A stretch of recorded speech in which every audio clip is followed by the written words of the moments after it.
Last వీడియోలో మనం stress and వాటి టైప్స్ తెలుసుకున్నాం కదా! ఈ వీడియోలో వాటి కోపింగ్ స్ట్రాటజీస్ గురించి తెలుసుకుందాం.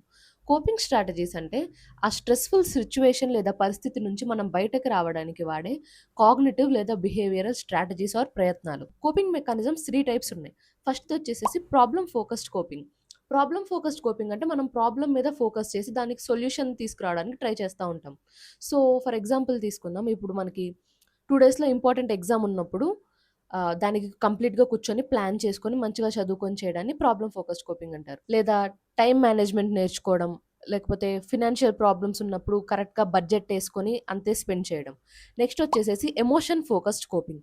దీంట్లో ఒకవేళ మనకి ప్రాబ్లమ్‌కి సొల్యూషన్ దొరకని టైంలో ఎమోషన్ మీద మనం ఫోకస్ చేస్తాం. లైక్ ప్రస్తుతానికి ఈ బాధని, ఎమోషన్‌ని ఎలా తగ్గించాలి అని. దీనికి మెడిటేషన్ లేకపోతే బ్రీతింగ్ ఎక్సర్‌సైజెస్ కానీ, సోషల్ సపోర్ట్ అంటే జనాలతో కలిసి తిరగడము, మొత్తం డైరీ, జర్నలింగ్ రాసుకోవడం, లేకపోతే అలా సైలెంట్‌గా వాక్‌కి వెళ్ళి మీ ఎమోషన్స్‌ని మీరు కంప్లీట్‌గా ఫీల్ అవ్వడం ఇలా చేయొచ్చు. నెక్స్ట్ వచ్చేసేసి నెగెటివ్ అండ్ మాలడాప్టివ్ కోపింగ్. ఇవి అంత ఉపయోగపడవనమాట. ఇవి నెగెటివ్ కోపింగ్ స్ట్రాటజీ. దీనివల్ల మనకి టెంపరరీగా రిలీఫ్ అనిపించొచ్చు కానీ ఫుల్ టైమ్‌గా, పర్మనెంట్‌గా మనకి ఎలాంటి ఎఫెక్ట్స్ ఉండవు.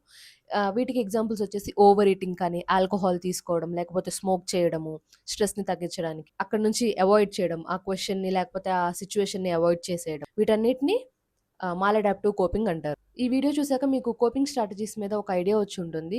సరైన కోపింగ్ స్ట్రాటజీస్‌ని చూస్ చేసుకోవడం చాలా ఇంపార్టెంట్. లేకపోతే దానివల్ల కూడా చాలా ప్రాబ్లమ్స్ వచ్చే అవకాశాలున్నాయి. సో, మీరు ఏ సిట్యుయేషన్‌లో స్ట్రెస్‌ఫుల్‌గా ఫీల్ అయ్యారో కామెంట్స్ చేయడం మర్చిపోకండి. అండ్ నా ఛానెల్‌కి లైక్, షేర్, సబ్స్క్రైబ్ చేసుకోండి. Until then bye by.